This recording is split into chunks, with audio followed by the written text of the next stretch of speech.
शुभकामनाएं। नवरात्रि का 7वां दिन जो माता कालरात्रि को समर्पित है, केवल एक तिथि नहीं बल्कि हमारी आध्यात्मिक यात्रा का वो महत्वपूर्ण पड़ाव है जहां से हम अपने भीतर के अंधकार और भय को समाप्त कर एक नई चेतना की ओर बढ़ते हैं।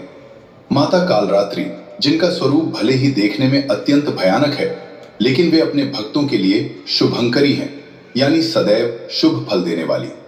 आज की यह कथा उन सभी के लिए एक मरहम साबित होगी जिनके जीवन में दुखों का पहाड़ टूट पड़ा है, जिन्हें अपनों ने ही पराया कर दिया है, या जिनके घर की सुख शांति को किसी की बुरी नजर लग गई है। विश्वास मानिए, यदि आप इस कथा को पूरी तन्मयता और श्रद्धा से सुनेंगे तो माता कालरात्रि आपके जीवन के हर काल, हर संकट को हर लेंगी। तो चलिए, बिना किसी विलंब के हम भक्ति के उस सागर में गोते लगाते हैं जहां केवल करुणा, ममता और चमत्कार का वास है।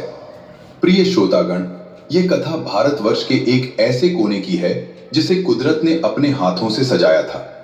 एक छोटा सा मनोरम गांव, लक्ष्मीनगर। चारों ओर ऊंची ऊंची पहाड़ियां जैसे गांव को अपनी बाहों में समेटे हुए हों।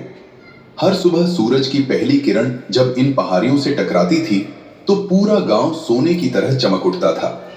गांव के बीचों बीच एक विशाल और कलकल करती नदी बहती थी, जिसका निर्मल जल गांव की प्यास ही नहीं बुझाता था बल्कि उनकी आत्मा को भी तृप्त करता था। इसी नदी के पावन तट पर स्थित था महाकाल रात्रि का भव्य मंदिर। उस मंदिर की नक्काशी इतनी बारीक और सुंदर थी कि उसे देखने वाला बस देखता ही रह जाता। मंदिर के गर्भगृह में माता कालरात्रि की एक विशाल और तेजस्वी मूर्ति स्थापित थी। काला रंग, बिखरे हुए बाल, गले में बिजली की तरह चमकने वाली माला और त्रिनेत्रों से बरसती ज्वाला। मां का यह रूप दुष्टों के लिए काल था तो भक्तों के लिए ममता का साया। लक्ष्मी नगर में रहने वाले लोगों के लिए मां कालरात्रि केवल एक देवी नहीं बल्कि उनकी रक्षक थीं। उस गांव पर कभी किसी जादू टोने, काली शक्ति या अकाल का साया नहीं पड़ा। लोग कहते थे कि जब तक तट पर मां कालरात्रि बैठी हैं, तब तक काल भी इस गांव की सीमा लांघने की हिम्मत नहीं कर सकता। जब नवरात्रि आती तो लक्ष्मी नगर का नजारा बदल जाता। ऐसा लगता मानो साक्षात कुंभ का मेला लगा हो। हजारों की भीड़, शंखों की ध्वनि और जय मां कालरात्रि के जयकारों से पूरा आकाश गूंज उठता था। इसी खुशहाल गांव के एक किनारे पर एक छोटा सा लेकिन बहुत ही सुंदर घर था। उस घर की नींव थी जमुना। जमुना एक बुजुर्ग महिला, जिनका चेहरा झुर्रियों से भरा तो था, लेकिन उनकी आंखों में एक अजीब सी शांति और ममता थी। जमुना के 3 बेटे थे, देवदत्त, रामप्रकाश और सुनील।